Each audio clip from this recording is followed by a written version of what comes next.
कि एक जुमे का खुतबा सुनकर मौलाना साहब ने कोई खुतबा दिया होगा नमाज में जुमे में, और जुमा का खुतबा सुनकर एक आदमी बेचारा अपने घर आया और अपनी बीवी को गोद में उठा के नाचने लगा गोद में। बीवी कहती क्या बात है, आज तो बड़ा रोमांस कर रहे हो, रोमांटिक मूड में हो क्या? मौलाना साहब ने मोहब्बत पर खुतबा दिया है, रोमांस पर खुतबा दिया है? तो आदमी बोलता है नहीं, आज मौलाना साहब ने खुतबे में बड़ी अच्छी बात कही है। कहा क्या? कहा मौलाना साहब ने कहा कि जो अपनी सबसे बड़ी मुसीबत को खुशी खुशी उठाएगा वो सीधे जन्नत में जाएगा। तो मैं अपनी सबसे बड़ी मुसीबत को खुशी खुशी उठा रहा हूं ताकि जन्नत में चला जाऊं।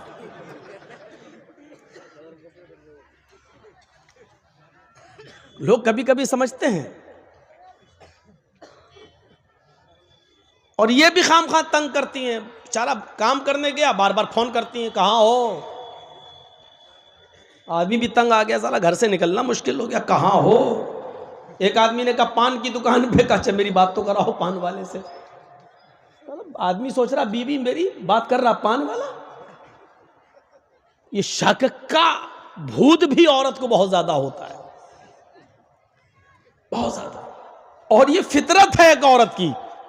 आप इसको बुरा मान सकते हैं, समझ सकते हैं, लेकिन ये फितरत है। एक बार अल्लाह के रसूल सल्लल्लाहु अलैहि वसल्लम भी रात को कहीं इबादत में मसरूफ थे और उनकी बीवी समझी कि पता नहीं मेरे पास आज बारी थी मेरे साथ सोने की और बिस्तर पर टटोल रही है तो है ही नहीं। दिल में आया किसी दूसरी बीवी के पास तो नहीं चले गए। उठी तो टकरा गई, क्योंकि अल्लाह के रसूल सजदे में थे, अंधेरे में नमाज पढ़ रहे थे, टकरा के गिर गई। बाद में दिल में सोचा ओह मैं क्या सोच रही थी, और अल्लाह के रसूल तो सजदे में। ये डाउट, शक एक फितरी चीज़ है, हो सकता है औरत के अंदर हो। हमारी और आपकी कोशिश ये होनी चाहिए कि औरत को शक का, अपनी बीवी को शक का मौका न दें। अब जाहिर बात है कि घर में ऐसे मैसेज पढ़ोगे और मुस्कुराते जाओगे तो बीवी तो शक करेगी ही। आप चाहे कुछ भी पढ़ रहे हो लेकिन बीवी सोचेगी अच्छा किसी चुड़ैल का मैसेज आया होगा, वो तो यही सोचेगी। तो आप शक का मौका नहीं दीजिए, जहां तक हो सके बचिए, लेकिन फिर भी वो शक करेगी। आदत है, जल्दी बदलती नहीं है। तो मैं कह ये रहा था शंभल गिराम, शंभल शांत गिराम मानी का तथस्तु शंभल गिराम में, अंतिम ऋषि शंभल गिराम में आएगा। सो तो स्वाजीव जाता है मंगलाचार्य बहुला पापिता विभज्जता। उसके आने से पहले बहुत पाप ताप होंगे, बहुत गुनाह होंगे, लेकिन वो आएगा तो पाप ताप को मंगलाचार नेकियों में बदल देगा, पाप ताप मिटा देगा और नेकियों का, मंगलाचार नेकियों का काम शुरू होगा, यानी बुराइयों को खत्म कर देगा और नेक काम शुरू होंगे, यानी नेकियों की तरफ वो लोगों को बुलाएगा। मंगलाचार अरब के अंदर मोहम्मद साहब के आने से पहले कितने पाप ताप थे, एक नक्शा में बता चुका हूं। तौहीद में तो इतना बिगाड़ पैदा हो चुका था कि लोग 360 खाने काबा में मूर्तियां रखे हुए थे। वो मूर्तियां नहीं, बुजुर्गों की मूर्तियां थी। वो मानते थे कि एक साल में 360 दिन होते हैं, लिहाजा हर दिन के बदले में एक बुजुर्ग की मूर्ति रखी हुई थी।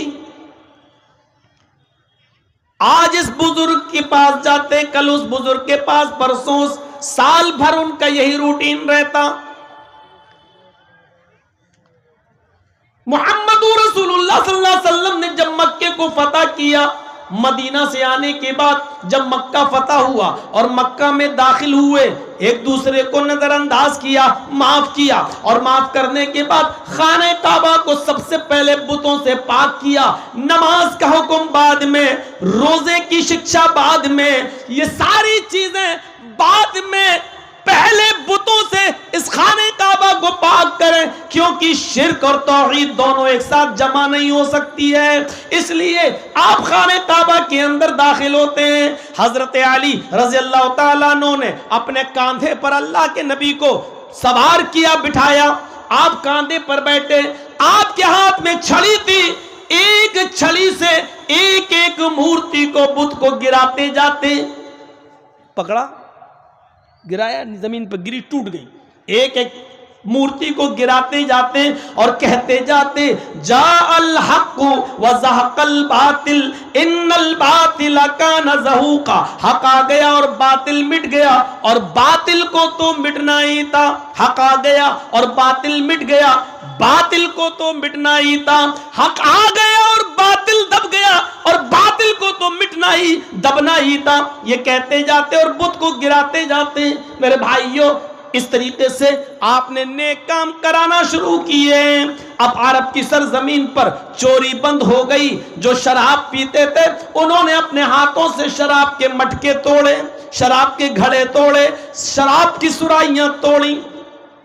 ऐसा लग रहा था जैसे सैलाब आ गया हो, पानी की बाढ़ आ गई हो।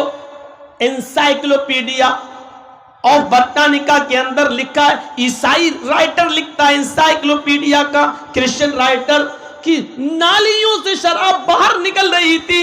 जैसे पानी जब ज्यादा गिर जाए, बारिश ज्यादा हो जाए, तो सड़कों पर नालियों से पानी आने लगता है और बाहर सड़क पर आ जाता है। अरब के अंदर ऐसे शराब के ड्रम और बोतलें और घड़े, मटके, सुराहियां तोड़ी गई, इतनी नालियों में बहाई गई कि नालियां भर भर के सड़क पर शराब आने लगी। जो लोग एक एक रोटी और एक एक बोटी के पीछे एक एक इंसान को मार डाला करते थे, एक आदमी की बकरी दूसरे के खेत में चली गई, इस बात को लेकर जो झगड़ा हुआ, दोनों खानदान में झगड़ा हुआ, तो ये झगड़ा 27 साल तक चलता रहा। 27 ईयर्स, 27 साल तक झगड़ा चला। कितनी सी बात पर, तुम्हारी बकरी मेरे खेत में कैसे आई? उसने कहा भाई बकरी है, आ गई, थोड़ा सा खा लिया तो क्या हो गया।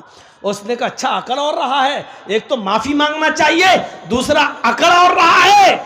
उसने कहा तो क्या हुआ, जानवर है, चला गया तो क्या हुआ, अच्छा अकड़ता और है, थप्पड़ मार दिया। इसने जवाब में उसको मारा। इतनी सी बात पर यह झगड़ा 27 ईयर्स, 27 साल तक चलता रहा।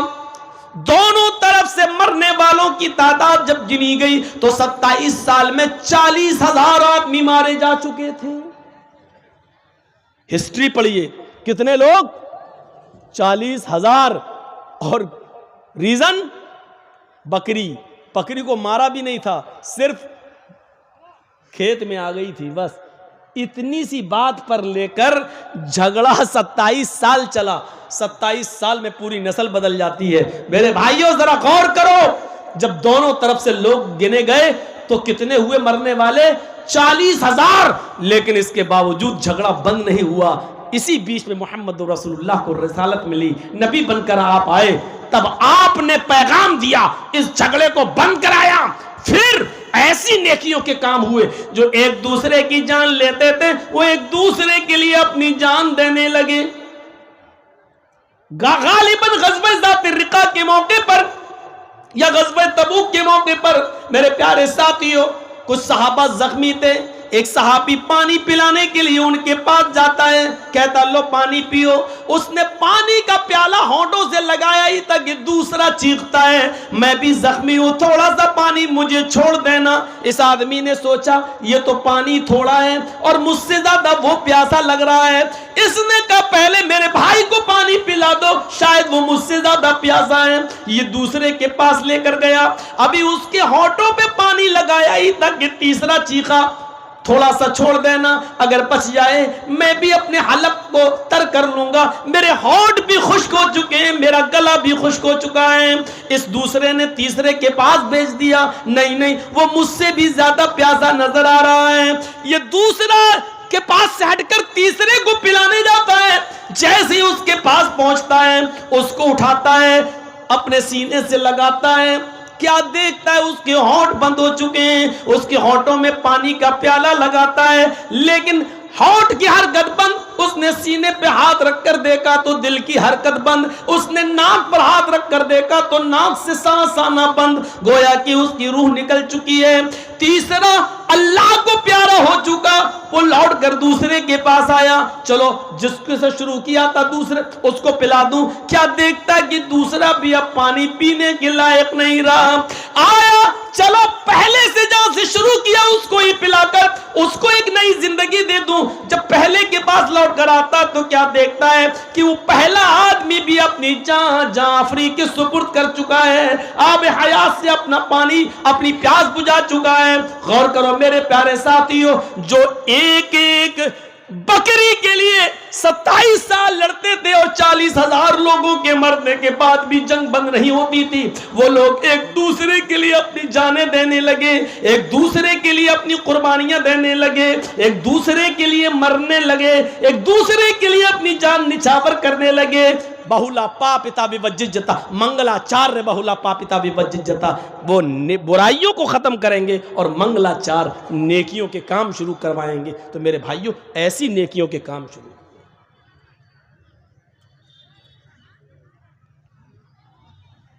तच्छुद्वा पुंडरीकाक्षो ब्राह्मण विदंबिरीति भवने शंभलो विष्णु यशसो गृहे स्वमति प्रादुर्भाव्यम।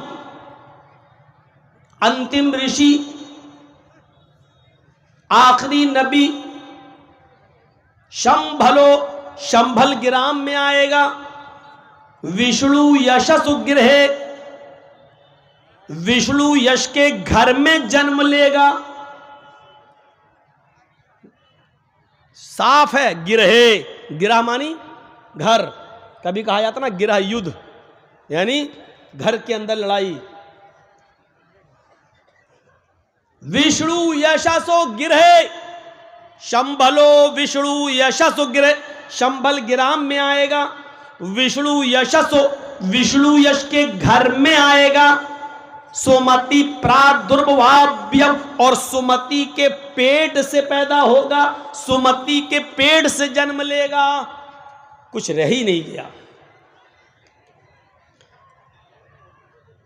18-20 साल से तकरीरी दुनिया की लाइन में हूँ, हो सकता है 22 सालें हो गई हों।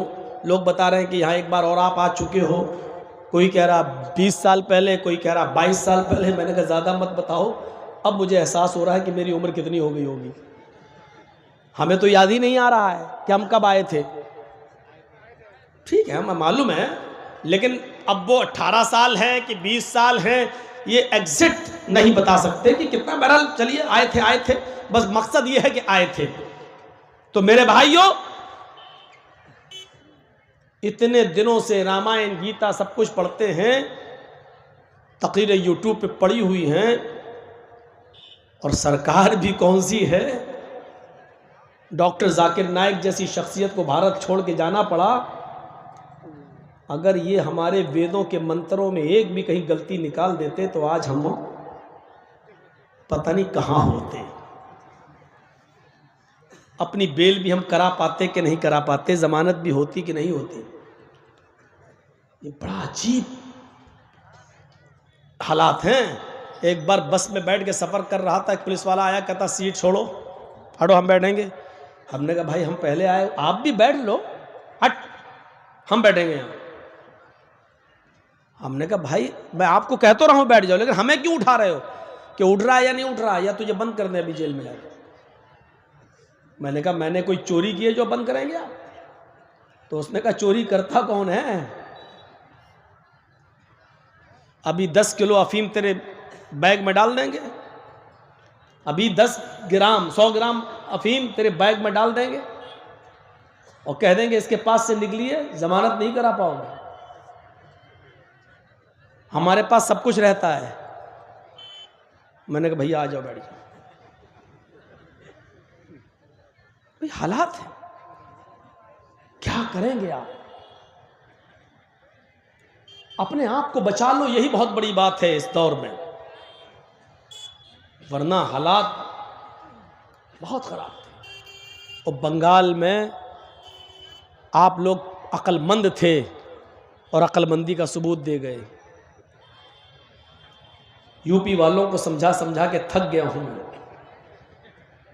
अब करें क्या, आप लोग कुछ और खाते हैं, वो कुछ और खाते हैं। वहां भैंस चलती है, और भैंस तो बुद्धि खराब होती है, उसकी कम होती है, क्योंकि खोपड़ी में नहीं बैठ रही। भाई साहब हमारी भी एक वो होनी चाहिए। अरे होनी तो चाहिए, उसका इनकार कौन कर रहा है, लेकिन ये तो देखो इस वक्त जरूरत क्या है। जर्जी साहब के पैर में कैंसर है, डॉक्टर कह रहा पैर कटाओ, जर्जी साहब कह रहे नहीं हमें भी दवा दो, हमें भी हक है जीने का। अरे पहले पैर कटा के जान तो बचा, अगर पैर नहीं कटाएगा तो जान नहीं बचेगी तेरी। अक्लमंदी यह है कि सीना तान कर खड़े मत हो, जान बचाना है तो पहले पैर कटा लो, नहीं तो पैर बचाने के चक्कर में पैर तो जाएगा ही जाएगा, जान भी जाएगी। इस वक्त यह कंडीशन थी हमारे। सुना ना आपने, वो एक बड़ा दिलचस्प लतीफा था। एक जंगल में शेर, भेड़िया जानते हैं ना, और लोमड़ी, फॉक्स, इंग्लिश में फॉक्स कहते हैं, आप क्या लोमड़ी नहीं तो गीदड़ समझ लो, सियार। हम अब सियार में और लोमड़ी में हम कुछ फर्क समझते हैं, लेकिन अब एक हो तो वो आप समझे। फॉक्स, उसको इंग्लिश में फॉक्स कहते हैं, अब क्या है वो आप समझिए। हाँ चलिए सियार मान लिया। चलिए, तो जंगल में तीनों जानवर शिकार करने निकले, शेर, भेड़िया और लोमड़ी, और तीनों ने शिकार किया। शेर ने हिरन मारा, हिरन, डियर, और भेड़िए ने बकरी मारी, और लोमड़ी ने खरगोश। तीनों जानवर मरे पड़े हैं। शेर आ गया, शेर ने तीनों जानवर देखे। इस शेर को अगर आप समझ जाएं तो समझ लो सब कुछ समझ गए, मैं नाम नहीं लूंगा बस। शेर ने देखा तीनों जानवर, उसने भेड़िए से कहा, हे भेड़िए, कौन सा जानवर कौन खाएगा फैसला करो। देख रहे हैं आप, कौन सा जानवर कौन खाएगा ये फैसला तुम करो। भेड़िए ने कहा बहुत आसान। देखिए जज्बात में आ गया और समझ नहीं पाया, क्या कहा, बहुत आसान। शेर ने कहा अच्छा दिखाओ तो आसानी। कहा कि हिरन आपने मारा है, आप हिरन खा लीजिए, बकरी मैंने मारी है, मैं बकरी खा लेता हूं, लोमड़ी ने खरगोश मारा है, लोमड़ी खरगोश खा लेगी, तीनों को एक एक जानवर मिल जाएगा। शेर ने कहा बे कमीने तेरा, तुझे इतना गलत फैसला करना किसने सिखाया? अबे कहां सीख के आया तू? मारा एक पंजा, भेड़िए की भी गर्दन अलग गए साहब वो भी, जबकि फैसला उसका बिल्कुल सही था। भेड़िए ने गलत फैसला नहीं किया था, फैसला सही किया था, लेकिन वो शेर के जुल्म को पहचान नहीं सका था। वो ये नहीं समझ सका कि हमसे कह कौन रहा है, ये जालिम है। शेर, फैसला उसने सही किया, तुम ये खा लो, तुम ये खा लो, मैं ये खा लेता हूं, लोमड़ी ये खा लेगी, फैसला सही था। लेकिन सही फैसला करने के बावजूद क्या हुआ? राम राम सत्य, गए काम से। लोमड़ी से कहा, लोमड़ी कमीना, फैसला करना पता नहीं कहां से सीख क्या है, तुम फैसला करो सही फैसला क्या है, तुम अक्लमंद हो, तुम सही फैसला करो क्या है। लोमड़ी ने भेड़िए की कटी हुई गर्दन देखी, कहती है बहुत गलत फैसला करा था उसने, उसको तो कुछ आता ही नहीं। तो शेर ने कहा तो तुम सही फैसला करो ना। अब शेर का इरादा यह था, भेड़िया भी अब 4 जानवर हो गए, और लोमड़ी ने जो कहा 3 तुम खा लो या 2 तुम खा लो, 2 हम, तो इसको भी मार डालेंगे और फिर 5 जानवर हमारे। शेर की नजर ये थी। लोमड़ी से कहा तो तुम करो ना फैसला। लोमड़ी ने कहा बहुत आसान है, ये तो कमीना कुछ जानता ही नहीं था। तो कहा अच्छा सही फैसला क्या? कहा सही फैसला क्या है, आप जंगल के राजा हैं, ये तीनों जानवर आपके हैं, सुबह आप हिरन खा लीजिए, शाम को जब भूख लगे तो बकरी खा लीजिए, और दोपहर में जब भूख लगे तो मुंह का टेस्ट बदलने के लिए खरगोश खा लीजिए, और अब तो भेड़िया भी आपका है, ये तो आपका है। इस कमीने को मालूम ही नहीं था। शेर ने कहा, वाह लोमड़ी वाह, ये है सही फैसला। अरे तू ये बता कि तुझे इतना अच्छा फैसला करना किसने सिखाया है, कहां से तू सीख के आई इतना अच्छा फैसला? लोमड़ी ने कहा, इसी भेड़िए से सीखा है जनाब, इसी भेड़िए से सीखा है। यानी हालात और वक्त का तकाजा ये कह रहा है कि अगर सही फैसला मैं करूंगी तो मैं भी भेड़िए की तरह मारी जाऊंगी। इस भेड़िए की कटी हुई गर्दन ने मुझे हालात से समझौता करना सिखला दिया है, भूखा रहना गवारा करने पर मजबूर कर दिया है, लेकिन अपने आप को बचाना ये हमने जरूरी समझा है। तो अब ये बताओ कि भेड़िया अक्लमंद था कि लोमड़ी अक्लमंद थी? हक बात बोलकर, सच बात बोलकर भेड़िए ने अक्लमंदी का सबूत देना चाहा, लेकिन क्या हुआ? मारा गया।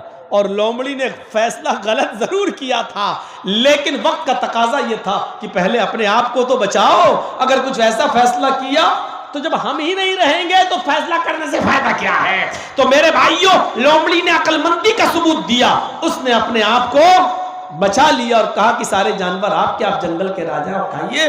तो शेर को यानी तारीफ कर दी। आज यही तो हो रहा है, जो तारीफ कर रहा है वो गंगा में नहा रहा है, वो वॉशिंग मशीन में धुल के निकल रहा है।